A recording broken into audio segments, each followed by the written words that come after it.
you do these things year after year, this is the second year, you sort of have to come up with new ideas, at least to keep people coming back. So I have the pleasure of knowing Nancy Huddleston here. I will not take up any more time, and Nancy is going to start off with some fair game.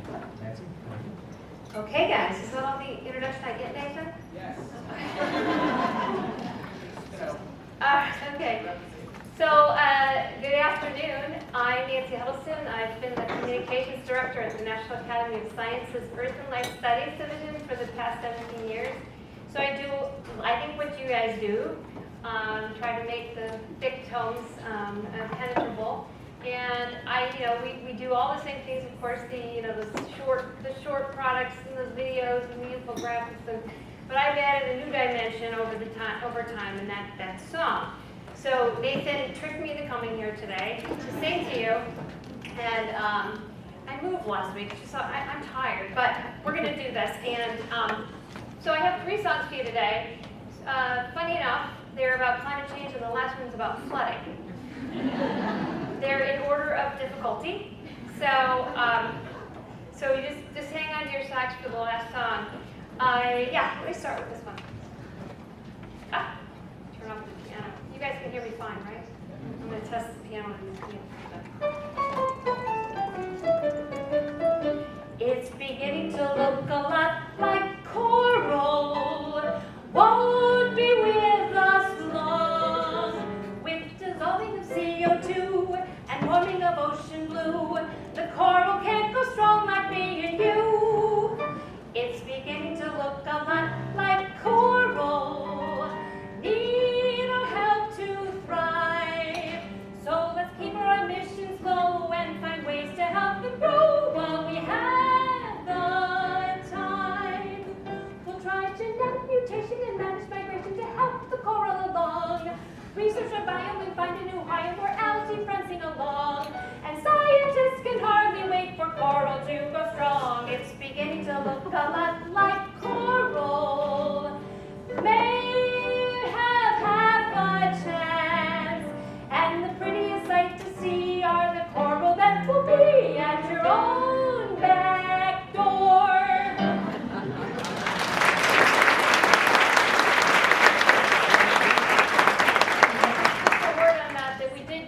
The Academies put out a 2-part report on coral resilience this past year. Worked with the College Allen Foundation. They did an awesome video. It only has 1,000 views, I'm telling you. You guys come and tell me how to get that back. But it's wonderful. We just put it out. So I am moving on here to a song that takes a little explanation, I'm afraid, but I know you guys can handle it. Right? You can handle lots of technology and translate it. So the scene here is that I'm in Woods Hole with a bunch of the world's best climate scientists. Once in a while I get to do those kind of gigs, and that's really fun. And we were doing a study. It was called our Board on Atmospheric Sciences and Climate was doing the summer study, and it was about decadal variability in climate. How many of you guys have to do climate-related stuff? Anybody? I know it's engineering, but whatever. Well, so it's going to be a tough crowd. But so we're up there, and so decadal variability means that it's superimposed over the long-term climate pattern, right? And we had, if you recall, about 10 years ago, we had the thing called the hiatus that the scientists started to call the hiatus, which was it wasn't a ceasing of global warming like the paper said. It was sort of a leveling off of the slope. It was it was less steep than before. And so everybody's like, what is this hiatus? What is this thing? What is this thing? So we came together to study this thing. And so to really get this song, you have to know that, it's where did the heat go? It was the main driving question of it. Was it to the Atlantic? Was it to the Pacific? Was it because of the AMOC, which is the overturning meridian current? Was it whatever? So here's a song that I wrote on the last day of our meeting at Woods Hole. Here we go. It's hard to see. Things have come to a slight impasse. Global warming has been flat. Some say it's due to sampling. Others say, no, it's not that.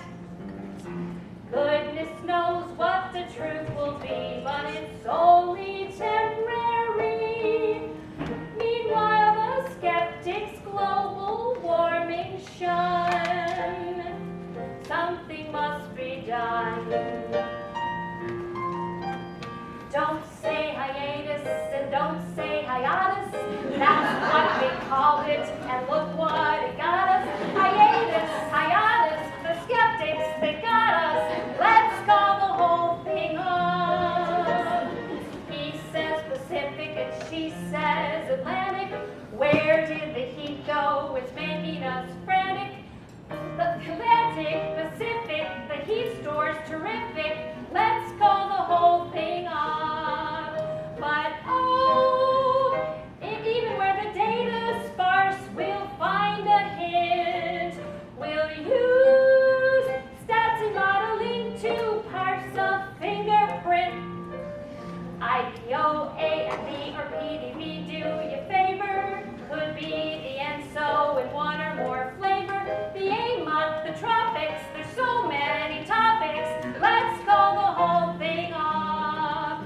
But oh, even when if we call the whole thing off, then we must part. And oh, if we ever part, then that might break my heart. So you study paleo, I'll take the poles. You study corals, we'll fill in the holes. For we know we need each other, for we better call the whole calling off. Let's call the whole thing off.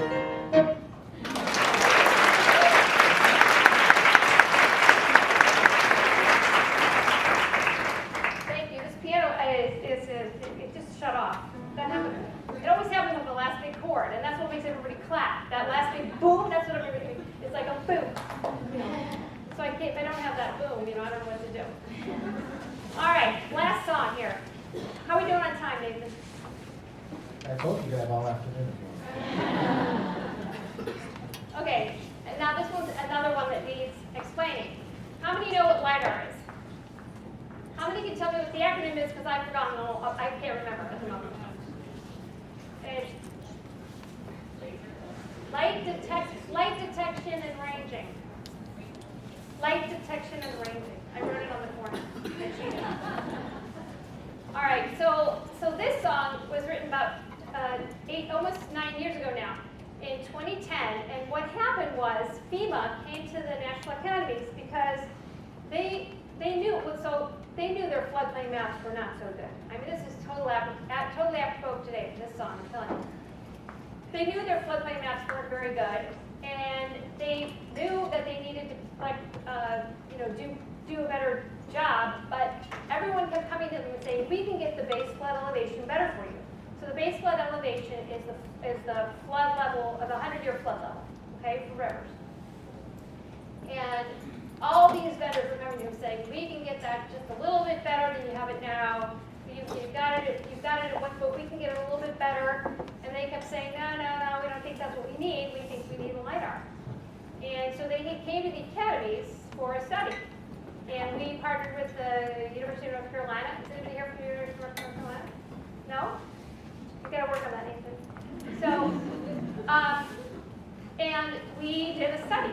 And this song tells that story. And there's a very happy ending that I'll tell you at the end. No, I won't, because I'll just go off. Because of this, FEMA got $21 million for LiDAR data collection. That's the punchline. Okay, here goes. And this one is totally, I wrote it. I didn't steal a holiday song, or I didn't steal another song. This is it. Okay, I should have said that now. I can't remember.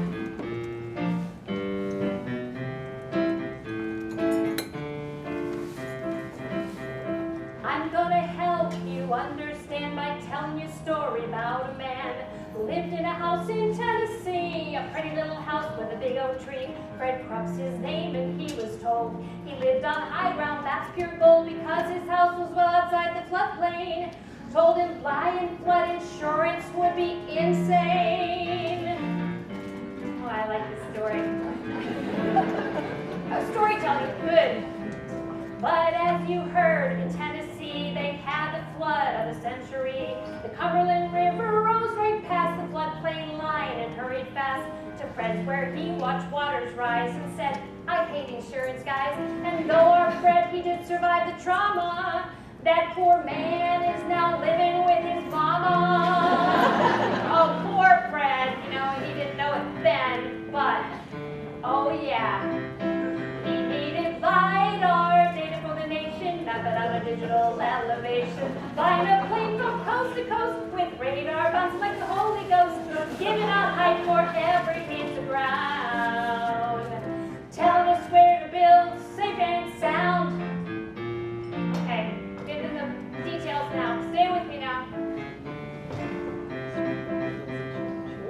FEMA makes flood maps, no lie. It shows where flooding risk is high. And as Fred Krupp found out that night, only 21% of those maps was right. Then wait before you lay the blame and say that FEMA's maps are lame. They pretty much knew what to do to update them, but needed scientific proof spelled out verbatim. You see, LiDAR costs lots of money flying all those planes, and well, our politicians, they need to know why. So now I'll get to the BFE, and I'll try to make it real easy. It's the height rivers get in a 100-year flood like Tennessee saw with lots of mud. So FEMA came to the NRC. They said, what do you know about the BFE? How close to perfect do we need to get that height to make these flood maps come out right? In other words, what we're getting at is, how important is that BFE compared to LiDAR, data for the nation, mapping out a digital elevation, flying a plane from coast to coast with radar bumps like the Holy Ghost, giving out height for every inch of ground, telling us where to build safe and sound. Okay, here comes the real sciencey part. Put on your thinking caps, buddies. Shake off those lunch blues. Our experts had a thought one night. They said, the nation measures river height. We've got peak heights for 80 years, so with a little math and a couple of beers, 6 rivers from the mountains to the sea, they analyzed for uncertainty, and they found no matter where the river, you could never know. The BFE better than 1 foot high or low. Remember, that's what I told you, that's important, because all those people were saying, we can get it better, we can get it better. And they were like, nah, we know. The mapping of a good floodplain takes the BFE plus the height of terrain. Even our NIC hydrologists thought the water's a thing, the land gets fixed. But here's the rug post, here's the news. The elevation data we currently use is off in places by as much as 12 feet. LiDAR in centimeters range has really got it beat. Yeah, as of 2010, only 21% of those flood maps were decent. Proves with that we need LiDAR, data for the nation, map it on a digital elevation. Flying a plane from coast to coast with radar bumps like the Holy Ghost, giving a height for every inch of ground. Telling us where to live, telling us where to build, safe and sound.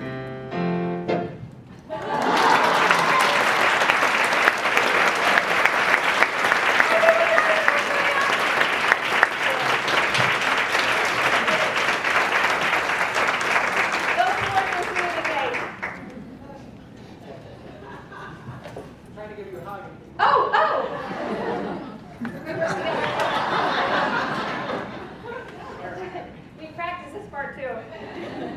Oh, you're right. Okay. No.